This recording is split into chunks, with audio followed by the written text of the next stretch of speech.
Variation poétique pour une personne, c'est le titre de la dernière création de Karine Kermin. Cette comédienne et danseuse propose en effet un voyage par la danse et la langue des signes à un seul spectateur à la fois. C'est une véritable prise de risque pour l'artiste, mais aussi pour le spectateur. Elle le jouera une trentaine de fois demain après-midi au foyer rural de la Motte-Saint-Héré dans les Deux-Sèvres, un véritable marathon. François Gibert et Francis Tabuteau ont découvert cette expérience en avant-première. Il faut prendre des risques dans les créations, sinon ça ne sert à rien de faire ce métier. Enfin, il faut avoir des choses à dire. J'avais envie de travailler pour un spectateur. J'avais envie d'embarquer ce spectateur sur scène pour qu'il connaisse aussi un peu tout ce qu'on peut vivre émotionnellement. Et aussi le faire participer à une création, le faire participer à un duo, que ça ne devienne plus un solo, mais un duo, à vivre à deux. À chaque fois, moi, c'est vraiment une appréhension aussi, parce que les gens qui arrivent et qui sont complètement prisonniers, par exemple, de l'effet que peut provoquer le contact, c'est à moi vraiment de les mettre en confiance. C'est vraiment un travail d'écoute perpétuel, quoi, de disponibilité totale.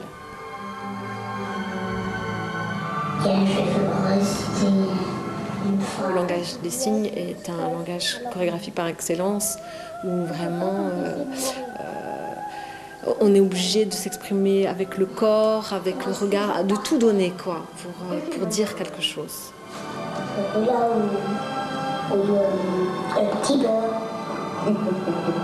J'invite évidemment le spectateur à faire un voyage intérieur, mais surtout onirique avant tout, dans la tendresse, dans l'émotion.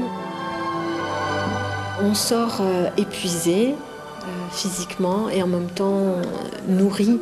Enfin, moi je trouve qu'il n'y a rien de plus beau que de raconter l'humain, que de se raconter des histoires, que de se regarder, que de s'écouter, que de se donner aussi. Moi je trouve que c'est un acte d'amour, quoi. Au festival du Nombril du Monde à Pougny-Hérisson dans les Deux-Sèvres.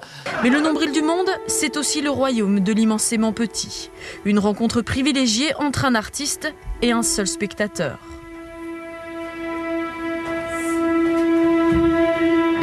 Et quand un chanteur comme Nicolas Jules, habitué à des centaines de spectateurs, se retrouve seul, en tête-à-tête poétique avec la danseuse Karine Kermin, le costume tombe, les rôles se confondent, l'émotion surgit.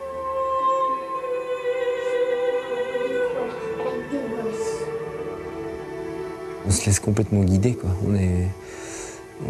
Entre la danseuse, entre le son qu'il y a, les images, je crois qu'on ne peut pas faire autrement que de se laisser guider. Et je ne crois pas qu'on puisse avoir d'initiative, quoi. Mais c'est ça qui est bien, de se laisser complètement, de faire confiance. Ce qui se passe émotionnellement est différent en fonction des individus, mais en général, c'est quand même très fort. C'est des moments très forts, puisqu'il se retrouve seul et que voilà, tous les ingrédients sont là pour faire monter l'émotion à son paroxysme.